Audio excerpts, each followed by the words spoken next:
پاکستان دیرینہ تنازعات کے پرامن حل کا حامی ہے۔ مشرق وسطی میں حالیہ کشیدگی میں پاکستان نے مذاکرات کی اہمیت پر زور دیا۔ نائب وزیر اعظم اسحاق ڈار کا سلامتی کونسل میں مباحثے سے خطاب، کہا پانی کا بطور ہتھیار استعمال ناقابل قبول ہے، سنتاس معاہدے کی یک طرفہ معطلی تسلیم نہیں کرتے۔ حج کا رکن اعظم وقوف عرفہ ادا، لاکھوں حاجیوں آج رات مزدلفہ میں کھلے آسمان تلے گزاریں گے۔ فجر کے بعد جمعرات میں بڑے شیطان کو کنکریاں ماریں گے، قربانی کریں گے، سر منڈوائیں گے اور احرام کھول دیں گے۔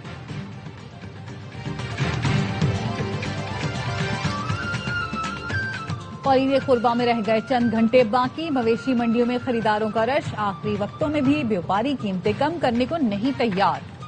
امریکی فوج کا جنوبی ایران پر فضائی حملہ، ترجمان سینٹکام نے حملے کی تصدیق کر دی۔ ترجمان سینٹکام نے بتایا ایرانی میزائل لانچنگ سائٹس اور مائنز بچھانے والی کشتیاں نشانہ تھی۔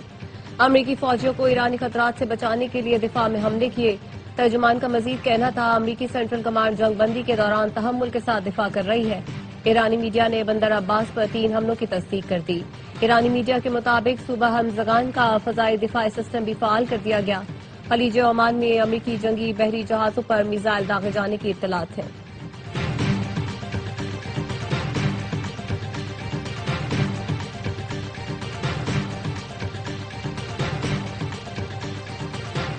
پاسداران انقلاب کا فضائی حدود کی خلاف ورزی پر امریکی ڈرون مار گرانے کا دعویٰ۔ پاسداران انقلاب کے مطابق MQ-9 ریپڈ ڈرون ایرانی حدود میں داخل ہوا تھا جسے تباہ کر دیا گیا۔ جنگ بندی کی خلاف ورزیوں پر بھرپور جواب دینے کا حق محفوظ رکھتے ہیں۔ ایران کا امریکی اقدامات پر فیصلہ کن اور قانونی رد عمل کا انتباہ۔ ایران نے امریکہ پر جنگ بندی کی خلاف ورزی کا الزام لگا دیا۔ ایرانی وزارت خارجہ کا کہنا ہے امریکی فوج نے گزشتہ 48 گھنٹوں میں ہمزگان کے علاقے میں ایرانی تجارتی جہازوں کو نشانہ بنایا، جو سیز فائر کی کھلی خلاف ورزی ہے۔ پاکستان کی ثالثی میں جاری سفارتی کوششوں کے دوران امریکی کارروائیوں نے واشنگٹن کی بدنیتی کو بے نقاب کر دیا، جس کی شدید مذمت کرتے ہیں۔ اس کی تمام نتائج کی ذمہ داری امریکہ پر عائد ہوتی ہے۔ ایران کسی بھی حملے کو بغیر جواب کے نہیں چھوڑے گا، اپنی خود مختاری کے دفاع کے لیے پوری طرح تیار ہے۔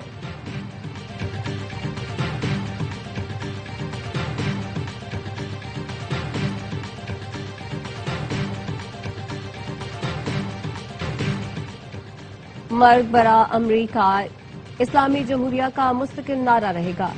ایران کی سپریم لیڈر مجتبیٰ خامنائی کا سوشل میڈیا پر پیغام لکھا، امریکہ کو خطے میں مزید اڈے قائم کرنے کا موقع نہیں ملے گا۔ مستقبل امت مسلمہ اور نئی اسلامی تہذیب کا ہے، اب وقت کی سوئی کسی صورت پیچھے نہیں جائے گی۔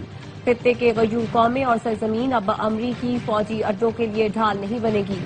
خلیج میں امریکی شرارتوں کے لیے اب کوئی محفوظ پناہگاہ باقی نہیں بچی۔ فوجی اڈوں کے خاتمے سے امریکہ خطے میں سابقہ حیثیت سے دور ہوتا جا رہا ہے۔ دشمن ایران کو ہتھیار ڈالنے پر مجبور کرنے کے ہدف میں ناکام رہا ہے۔ امریکی صدر ٹرمپ نے ایران کے افزودہ یورینیم کو تلف کرنے کے لیے تجاویز پیش کر دی ہے۔ ٹروتھ سوشل پر لکھا، ایران افزودہ یورینیم ہمارے حوالے کرے جسے امریکہ لا کر تلف کیا جا سکے۔ افزودہ یورینیم ایران سے مل کر اس کی جگہ پر بھی تلف کی جا سکتی ہے۔ ایرانی یورینیم کو کسی اور قابل قبول مقام پر بھی تلف کیا جا سکتا ہے جس کا جوہری توانائی کمیشن یا مساوی ادارہ تلفی کے دوران گواہ ہو۔ امریکی صدر کے بیان پر ایرانی سفارت خانوں اور قونصل خانے کے شدید برہمی کا اظہار۔ گھانا میں ایرانی سفارت خانے نے ایکس پر لکھا، افزودہ یورینیم گھر میں ہے اور گھر میں ہی رہے گی۔ کینیا میں ایرانی سفارت خانے نے ایکس پر لکھا، ٹرمپ اب تک نیوکلیئر ڈسٹ تصور کے وہم میں مبتلا ہیں۔ پچھلی بار آپ نے اصفہان سے نیوکلیئر ڈسٹ نکالنے کی کوشش میں 12 فوجی طیارے گنوائے تھے۔ بھارتی شہر حیدرآباد میں ایرانی قونصل خانے نے ایکس پر لکھا، اگر ایران نے یورینیم امریکہ کو دینا ہوتی تو جنگ سے بہت پہلے ایسا کر چکا ہوتا۔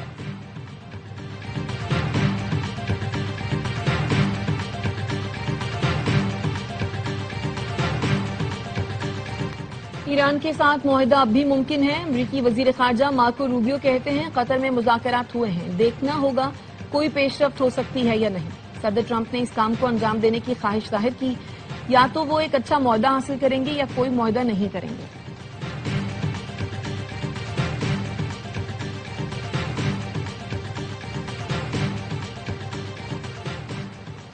امریکہ سے مذاکرات حتمی مرحلے میں داخل ہو چکے ہیں۔ حقوق کے حصول کے لیے کوششیں جاری ہیں۔ ایران کے رہبر معظم مجتبیٰ خامنائی کے مشیر محسن رضائی کہتے ہیں امریکی جارحیت کے خلاف ہماری انگلیاں ٹریگر پر ہیں، دشمنوں اور ان کے اتحادیوں کے لیے آبنائے ہرمز بند ہے، امریکہ خلیج میں داخل ہوا تو شدید اور دردناک جواب دیا جائے گا۔ ایرانی قومی سلامتی کمیٹی کے سربراہ ابراہیم عزیزی نے کہا، آبنائے ہرمز پر ایران کی خود مختاری اور امن معاہدے تک پہنچنے کے لیے اہم ہے۔ امریکی ناکہ بندی ختم ہوئی تو ہرمز سے گزرنے کا عمل ایران کے طے کردہ انتظامات کے تحت ہوگا۔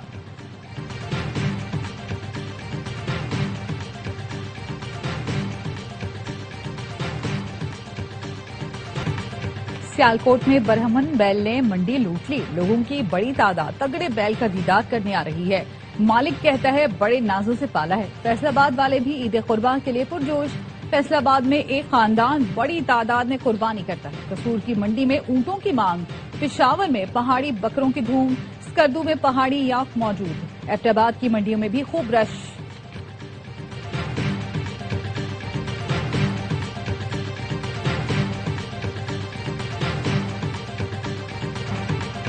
سرفراز کے بادشاہ اور سلطان کی دھوم، سابق کپتان پالے ہوئے بچڑوں کی قربانی کریں گے، کہا بچپن سے جانور پالنے کا شوق ہے، پہلے محبت سے پالتے ہیں پھر اللہ کی راہ میں قربان کر دیتے ہیں۔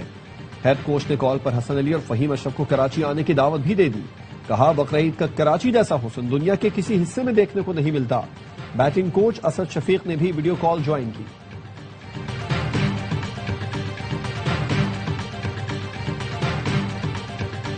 پاکستان اور چین کا اسٹریٹجک شراکت داری کو مزید گہرا کرنے پر اتفاق۔ سی پیک 2.0 کی ترقی، گوادر پورٹ کو علاقائی رابطہ مرکز بنانے پر بھی اتفاق کیا گیا۔ وزیر اعظم شہباز شریف کے دورہ چین پر مشترکہ اعلامیہ جاری، چین اور پاکستان کا دفاع، سلامتی اور انسداد دہشت گردی تعاون میں مزید وسعت کا اعلان۔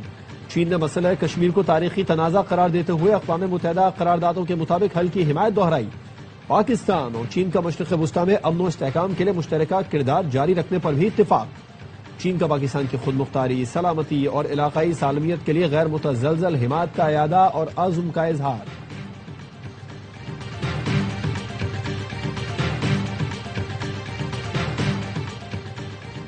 فریقین جنگ بندی کی پاسداری کریں، چین کی اپیل۔ چینی وزارت خارجہ کے ترجمان نے کہا، مشرق وسطی کے تنازعات کو پرامن طریقے سے حل کیا جائے، بات چیت کا راستہ اپنائے تاکہ خطے میں جلد امن بحال ہو سکے۔ ایران جنگ کے آغاز سے ہی چین فریقین کے ساتھ رابطے میں ہے۔ صدر شی جن پنگ کے 4 اصولوں کے تحت خلیجی خطے میں امن کی بحالی اور ایرانی جوہری معاملے کی سفارتی حل کے لیے اپنا مثبت کردار جاری رکھے گا۔ امید ہے متعلقہ فریقین اس موقع کا فائدہ اٹھائیں گے، مذاکرات کے ذریعے ایک ایسا حل نکالیں گے جس میں سب کے جائز تحفظات کا خیال رکھا گیا ہو۔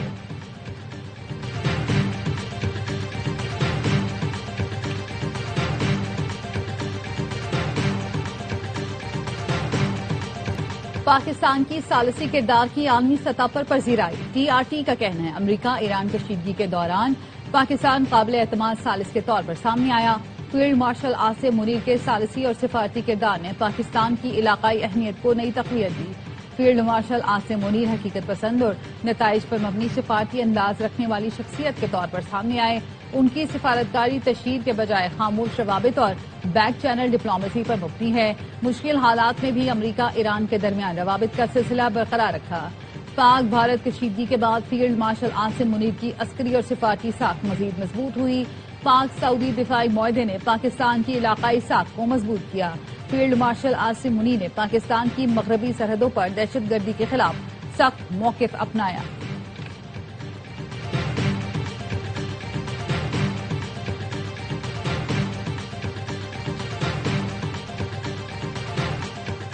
کوکین ڈیلر انمول اور پنکی کو گردوں میں تکلیف، جیل حکام کا ملزمہ پنکی کا SIUT سے طبی معائنہ کرانے کا فیصلہ۔ سندھ جیل حکام کا پولیس کو سخت سیکیورٹی اسکواڈ فراہم کرنے کے لیے مراسلہ۔ جیل پولیس نے پنکی کے اسپتال منتقلی کی تردید کر دی، کہا ملزمہ پنکی کا معائنہ جیل کے ڈاکٹرز نے کر لیا ہے، کسی بھی دوسرے اسپتال منتقل نہیں کیا جا رہا۔ ملزمہ کو گردوں میں تکلیف کی شکایت، معدے اور آنکھوں کے امراض بھی ہیں۔ جیل ڈاکٹرز نے ملزمہ کی حالت تسلی بخش قرار دی ہے۔ تفتیشی ذرائع کا کہنا ہے کہ جیل کسٹڈی کے بعد تاحال تفتیشی ٹیم پولیس نے پنکی سے تفتیش نہیں کی۔ تفتیشی پولیس کا موقف ہے، بیان کے لیے عدالت سے اجازت لینا پڑتی ہے۔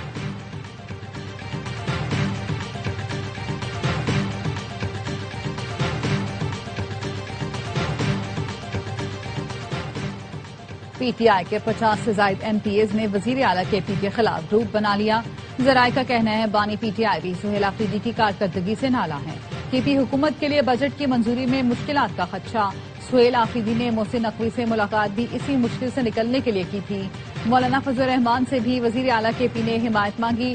ترجمان کے پی حکومت شفیع جان کی سہیل آفریدی کے خلاف گروپ بندی کی تردید۔ کہا صوبائی اسمبلی کے اراکین سہیل آفریدی کی قیادت میں متحد اور عوامی خدمت کے لیے پرعزم ہیں۔ پارٹی میں تقسیم کا خواب دیکھنے والے پہلے بھی ناکام ہوئے۔ سہیل آفریدی کو بانی پی ٹی آئی کا مکمل اعتماد حاصل ہے۔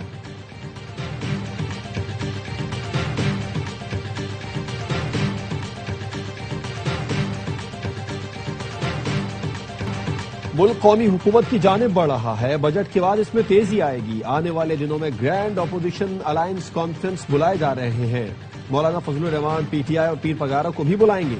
قومی مذاکراتی کمیٹی کے سربراہ فواد چودھری کی ARY نیوز سے گفتگو۔ کہا امید ہے وزیر اعظم اور اپوزیشن لیڈر کی جلد ملاقات ہو جائے گی۔ ہمیں ہر وہ کوشش کرنی چاہیے جس سے سیاسی درجہ حرارت میں کمی آئے۔ پی ٹی آئی میں موجود زیادہ تر سیاستدان نئے ہیں۔ پارٹی قیادت فیملی اور سوشل میڈیا کے دباؤ میں فیصلے کر رہی ہے۔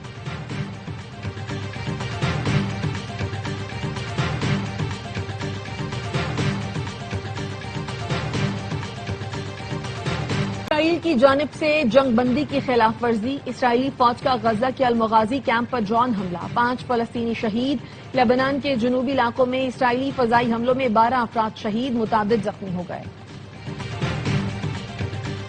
ملک کے بیشتر علاقوں میں درجہ حرارت میں اضافے کا امکان۔ چند بلوچستان سمیت جنوبی پنجاب میں شدید گرمی کی لہر متوقع۔ NDMA نے 31 مئی تک ملک بھر میں شدید گرمی کی لہر کا الرٹ جاری کر دیا۔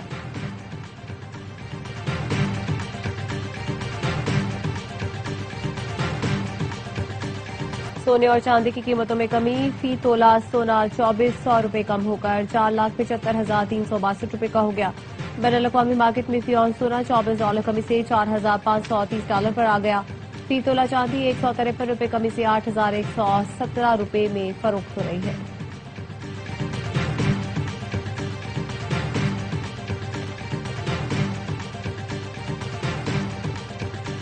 مشرق وسطی میں کشیدگی بڑھنے کے باعث بین الاقوامی مارکیٹس میں خام تیل کی قیمتوں میں اضافہ۔ برنٹ خام تیل کی قیمت 1.2% اضافے سے $98.39 ہو گئی۔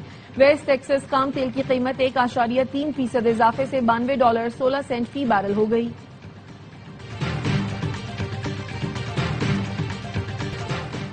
آسٹریلوی ٹیم کے کپتان میچل مارش کی پاکستان کے خلاف ون ڈے سیریز میں شرکت مشکوک۔ مارش کی جگہ جوش انگلس کی قیادت کرنے کا امکان۔